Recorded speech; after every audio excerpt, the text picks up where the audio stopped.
Olá, bom dia! Hoje é domingo, dia em que a Igreja do Senhor se reúne para dedicar culto a Ele. E também 9 de março de 2025, quando continuamos a leitura do primeiro livro das Crônicas.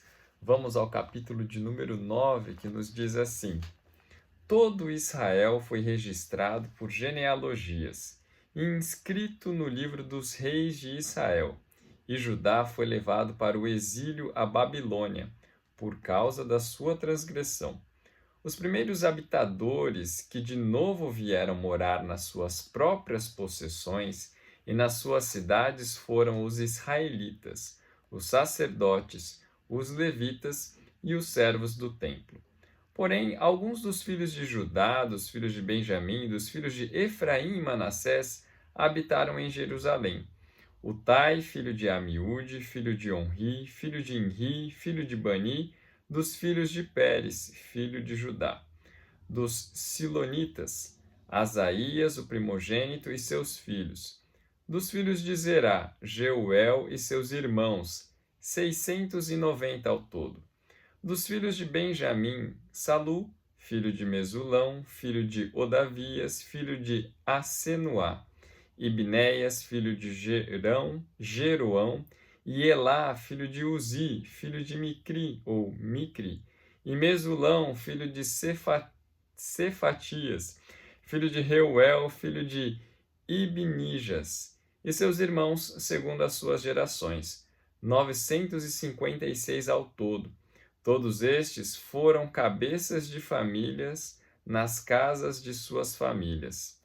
Dos sacerdotes, Jedaías, Jeoiaribe, Jaquim, Azarias, filho de Uquias, filho de Mesulão, filho de Zadok, filho de Meraiote, filho de Aitube, príncipe da casa de Deus. Adaías, filho de Jeroão, filho de Pazur, filho de Malquias e Masai, filho de Adiel, filho de Jazerá, filho de Mesulão, filho de Mesilemite, filho de Imer, como também seus irmãos, cabeças das suas famílias, 1760 ao todo, homens capazes para a obra do ministério da casa de Deus. Dos levitas, Semaías, filho de Assub, filho de Asricão, filho de Asabias, dos filhos de Merari, Bacar, Eres, Galal e Matanias, filho de Micá, filho de Zicri, filho de Asaf. Obadias, filho de Semaías, filho de Galal, filho de Gedutum. Berequias, filho de Asa, filho de Eucana, morador das aldeias dos Netofatitas. Os porteiros, Salum, Acube, Talmon e Aimã, e os irmãos deles, Salum era o chefe. Estavam até agora de guarda à porta do rei, do lado do oriente. Tais foram os porteiros dos arraiais dos filhos de Levi. Salum, filho de Coré, filho de Ebiasaf, filho de Corá, e seus irmãos da casa de seu pai, os coreitas, estavam encarregados da obra do ministério e eram guardas das portas do tabernáculo. E seus pais tinham sido encarregados do arraial do Senhor, e eram guardas da entrada. Finéias, filho de Eleazar, os regia nesse tempo, e o Senhor era com ele. Zacarias, filho de Meselemias, era o porteiro da entrada da tenda da congregação. Todos estes escolhidos para guardas das portas foram 212. Estes foram registrados pelas suas genealogias nas suas respectivas aldeias. E Davi e Samuel, o vidente, os constituíram cada um no seu cargo. Guardavam, pois, eles e seus filhos as portas da casa do Senhor na casa da tenda. Os porteiros estavam aos quatro ventos, ao oriente, ao ocidente, ao norte e ao sul. Seus irmãos que habitavam nas suas aldeias tinham de vir de tempo em tempo para servir com eles durante 7 dias, porque havia sempre naquele ofício 4 porteiros principais, que eram levitas, e tinham a seu cargo as câmaras e os tesouros da casa de Deus. estavam alojados à roda da casa de Deus, porque a vigilância lhes estava encarregada e tinham o dever de a abrir todas as manhãs.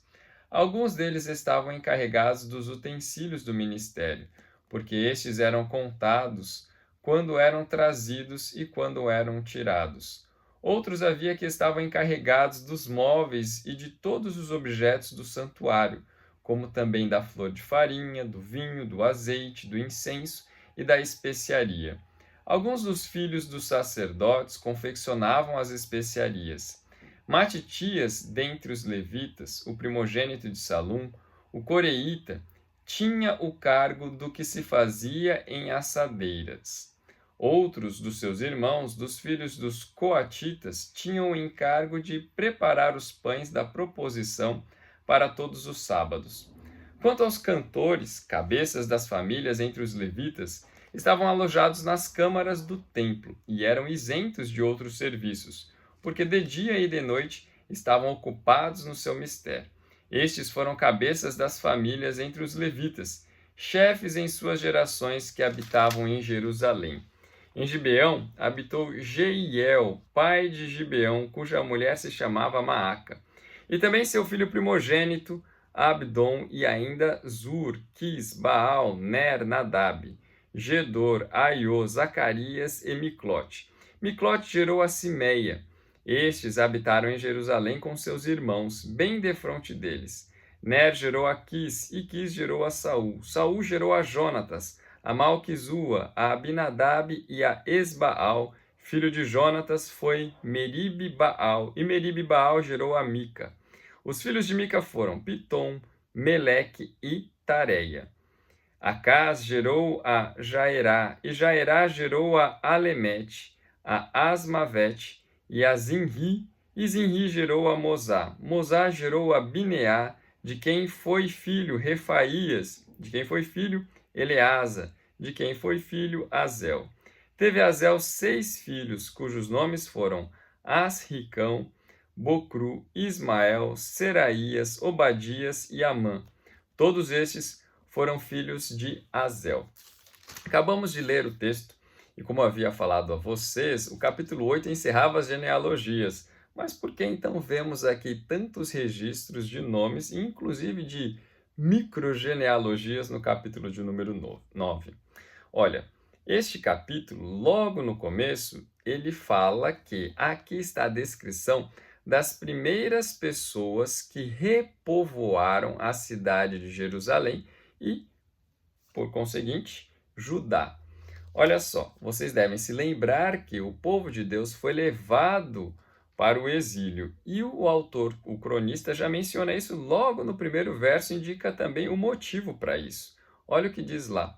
Todo Israel foi registrado por genealogias e inscrito no livro dos reis de Israel. E Judá foi levado para o exílio à Babilônia por causa da sua transgressão. Então o autor faz questão de lembrar que, olha, nós não temos o registro genealógico de todo mundo e não podemos dizer de todas as pessoas que habitaram em Jerusalém até aqui, porque houve uma interrupção no processo de residir em Jerusalém, em Judá. Grande parte da população foi destruída, foi morta durante a guerra, muitos foram dispersos e um remanescente foi levado para a Babilônia. Portanto, não havia quase ninguém em Judá. Muitos estrangeiros habitavam lá. Mas, quando houve o decreto permitindo aos judeus retornarem, os que retornaram foram estes que o autor do livro coloca neste capítulo para a gente conhecer. E ele diz no verso 2, os primeiros habitadores, poderíamos dizer habitantes, que de novo vieram morar nas suas próprias possessões e nas suas cidades, foram os israelitas, os sacerdotes, os levitas e os servos do templo. Ou seja, ele está dizendo que dá para dividir o número desses, ou em grupos, esses novos habitantes, e ele dividiu da seguinte forma. Primeiro, os israelitas, fazendo então assim, juntando todos aqueles que não são levitas. Depois ele divide outros 3 grupos de levitas, chamando-os de sacerdotes, levitas e servos do templo. Por que ele faz essa distinção? Porque dentre os levitas, descendentes de Levi, membros da tribo de Levi, havia aqueles que eram designados para o ofício do sacerdote. E dentro da tribo de Levi era a família de Arão que era responsável por isso.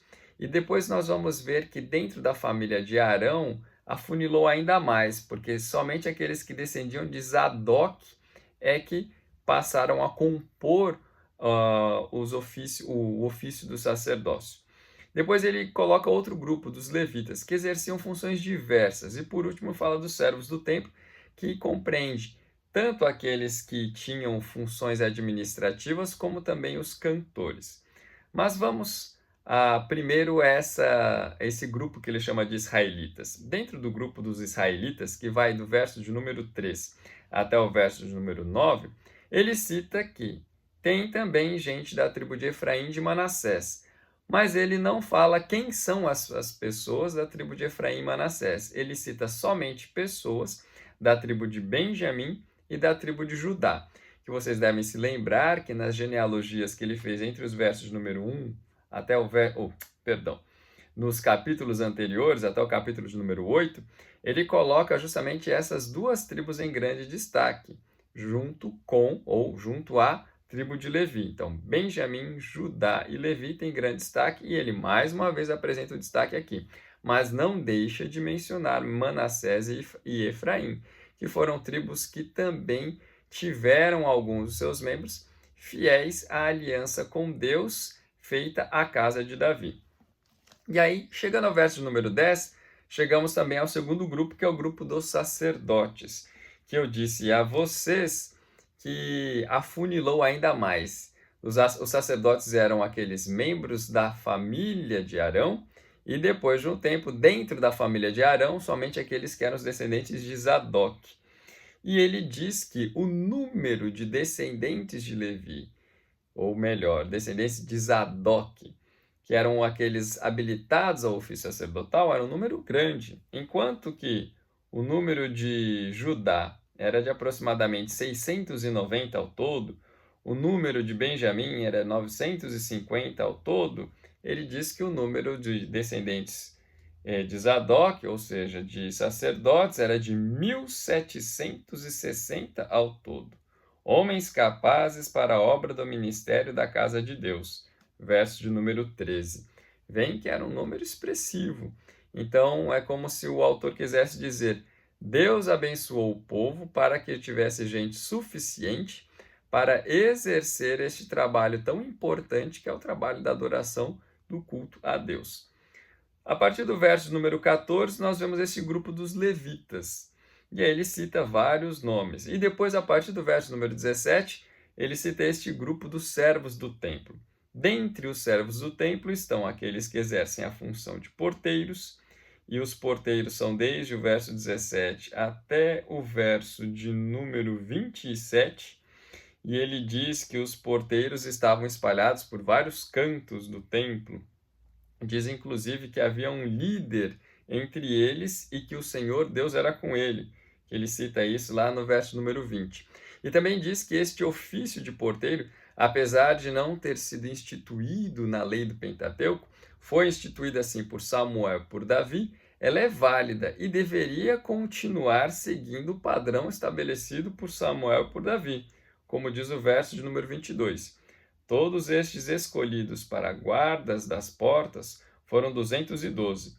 Estes foram registrados pelas suas genealogias nas suas respectivas aldeias, e Davi e Samuel, o vidente, os constituíram, cada um no seu cargo. E o autor está querendo dizer, uma vez que foram estes que constituíram, então nós devemos continuar a obedecer, seguindo aquilo que estes estabeleceram. Depois, a partir do verso número 28, ele cita outros servos do templo e fala daqueles que estavam encarregados dos utensílios, como se fossem os almoxarifes do templo. E falam, inclusive, daqueles que estavam encarregados dos móveis, daqueles que estavam encarregados de confeccionar especiarias. Especiarias essas eram aqueles líquidos que eram utilizados em algumas cerimônias, e também o incenso, que era utilizado também durante o culto. E depois, a partir do verso número 33, ele cita os cantores. Ele diz que os cantores estavam isentos de outras responsabilidades, porque os cantores eles estavam realizando a sua atividade própria, o canto, em tanto pela manhã como pela tarde e à noite, em todo tempo. Em todo tempo, no templo, havia cântico de louvor e adoração a Deus. Você deve ter percebido que depois do verso 34, quando chegamos ao verso 35, ele volta a citar uma genealogia de Benjamim, citando vários nomes de pessoas que já foram vistas num outro capítulo, se não me engano, no capítulo de número 8. Isso, no capítulo de número 8. E por que ele está fazendo isso? Porque a partir deste verso, ele vai começar a contar a história do primeiro reino de Israel sob a liderança de Saul. Mas isso é assunto para amanhã, porque esses versos estão diretamente ligados ao capítulo de número 10. Por isso, não vou comentá-los agora, mas amanhã farei comentários dele quando começaremos a ver a história do reino de Saul. Por hoje é só. Espero que esta esta lista dos novos habitantes ou dos que regressaram a Jerusalém tenha feito você compreender que o cronista tem dado grande atenção, tem mostrado repetidas vezes a importância que tem o culto em Israel, a importância que tem aqueles que trabalham no culto, que é a tribo de Levi. Ele tanto diz que eram pessoas que estavam habilitadas a trabalhar no ministério de Deus, como também da casa de Deus, como também chama um deles de príncipe da casa de Deus, ou seja, aquele que lidera, que é responsável por fazer acontecer aquilo que era o mais importante para o povo, a adoração a Deus. Isso tem algo a nos dizer também. Não só no passado, como também hoje, em todo tempo, o nome do Senhor deve ser adorado. E isso deve ser colocado em primeiro lugar na nossa vida. Não é a evangelização a nossa principal atividade, mas a adoração ao Senhor é a nossa principal atividade. A evangelização tem como alvo a adoração. Evangelizamos para que outros também adorem o Senhor.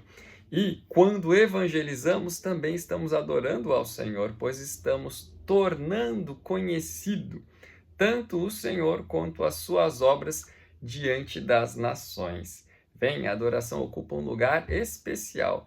E lembrando, hoje é domingo, dia em que o povo do Senhor se reúne para quê? Adorar, prestando culto ao Senhor.